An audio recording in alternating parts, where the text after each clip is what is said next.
So before I forget, if there's ever a game that really deserves the remake treatment, the remaster treatment, whatever you want to call it, even though those are two separate things, like a remaster would be the updated graphics, you keep the levels all the same, you keep everything out, like just updated sound design, introduce like some glory kills, and for the most part keep it the same, while the remake being kind of like that Doom 2016 adaptation where it was a tie-in from the original Doom while also creating its own story going forward. But the point more is that when I play this game, I can't help but think that this is essentially just like Elder Scrolls with guns, and that's pretty sweet to me. Like, we have all these mythical names like the Ethereal Crossbow and the Phoenix Rod, and some other things as well. But in my opinion, this game needs the remake treatment. And on that similar note, I feel like Quake is long overdue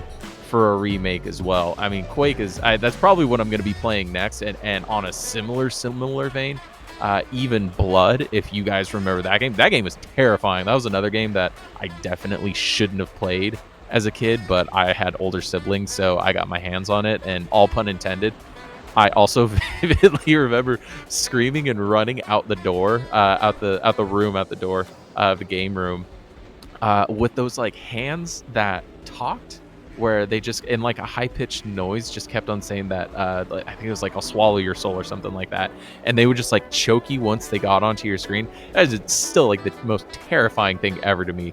But that game should definitely get a remaster. Alright guys, so as promised, here is the highlight video of the final episode of the no death, no save speedrun / survival. I know it evolved over the course of the episodes, with episode 1 being very deceptive, like lulling me into a false sense of security, and then episode 2 through 5 just completely knocked me on my butt. But it's just been, regardless of it, it's been so much fun to play a legitimately challenging game, especially on the difficulty that it was on. And after reflecting on the entirety of the campaign, what I really enjoy about this is that harder difficulty did not mean enemies have more health. And I feel like that's something that really gets lost today, is that when you say, oh, this boss was really difficult, or oh, this level's really tough, it just meant that, oh, the enemies just had more health, they were more bullet spongy. You had a couple of enemies, the Minotaur, obviously, because that's the big bad boss of the game, had, he was beefy, and that's to be expected. But even with like the Iron Liches and the Disciple guys, like the Disciple guys are a little bit of a glass cannon. But the point in saying all of this is that no enemy in this, with the exception of that damn snake, which I hate so much, that snake has gotten me killed so many times. With the exception of that dumb snake, majority of the enemies were, difficult. They had their strength and weaknesses, but if you barrel stuff them with the crossbow after about 2 or 3 bolts, you ended up getting the kill. So in my opinion, it was a really fun, varied experience, and at no point in time did I just feel like I was wasting my time pointing my controller at the same enemy, just shooting it over and over again, with the exception if you use like the starting weapon, which you did have to use, which on a similar vein of that, it was really interesting that every weapon had their place, and I used every weapon as much as I could. I think I mainly gravitated towards the Hellstaff, the Dragon Claw, and the crossbow.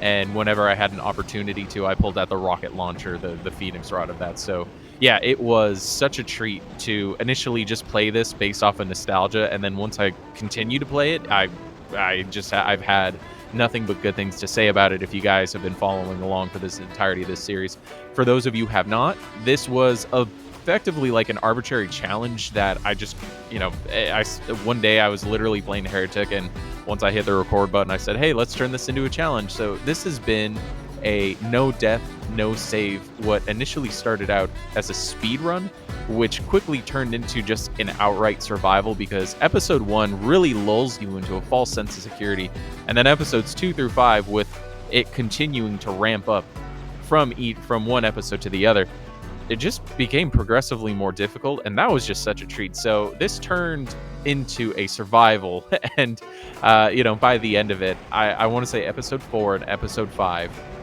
the first level of each one, I must have died a baker's dozen times. But what's funny about that is I was still having fun throughout it. At no point in time did I feel like it was a cheap death or it was cheesy or something like that. It was very much, I walked into a room, there was a bunch of monsters, I died, or I wasn't paying attention and some of these walked through a little teleporter and, blasted me in the back of the head. Like that, there's nothing you can do about that other than, hey, maybe you should pay attention a little bit more. So it was a hard but fair game. So if you guys like this type of stuff, I'm typically going to be rotating through this and a little bit of Warzone. I definitely stay around the FPS games.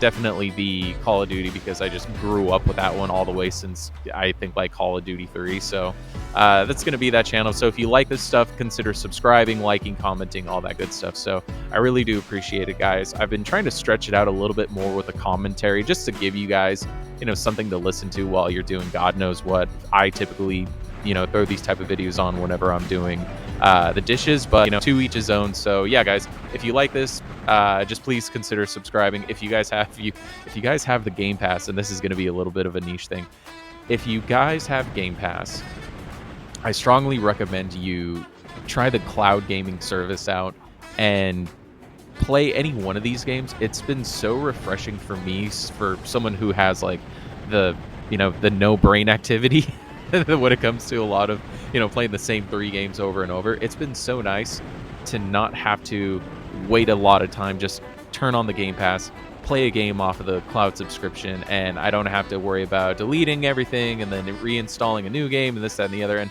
that isn't a difficult thing to do. You just press a couple buttons, but it's the time aspect. So I've found this to be a colossal time saver, and especially with at the end of the day, a lot of us, myself included, don't really want to spend the only hour or two that we have just sitting in a download menu. So in that regard, it's been so much fun to just turn it on, boot it up, and play. And this is going to be a super colossal throwback for you guys. But if any of you guys remember the Sega channel from way, way, way, way back then, it was effectively the Game Pass before Game Pass, where I believe you needed an internet connection. Actually, no, I think this was pre-internet. I think you needed to cable it. You had to use the cable and put it directly to, I think, your Sega system, and then you had this colossal cartridge that went on top of it.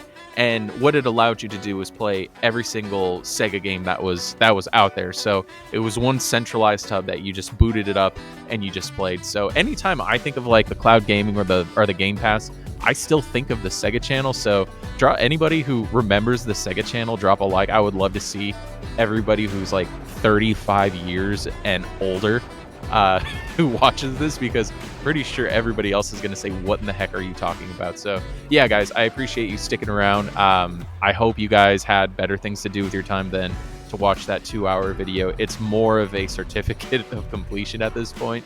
With even this highlight video is pretty dang long to begin with. So I hope you guys enjoy it. I'm going to be uploading just pretty much whatever I want, and I hope you guys enjoy it. Thanks. Have a good one.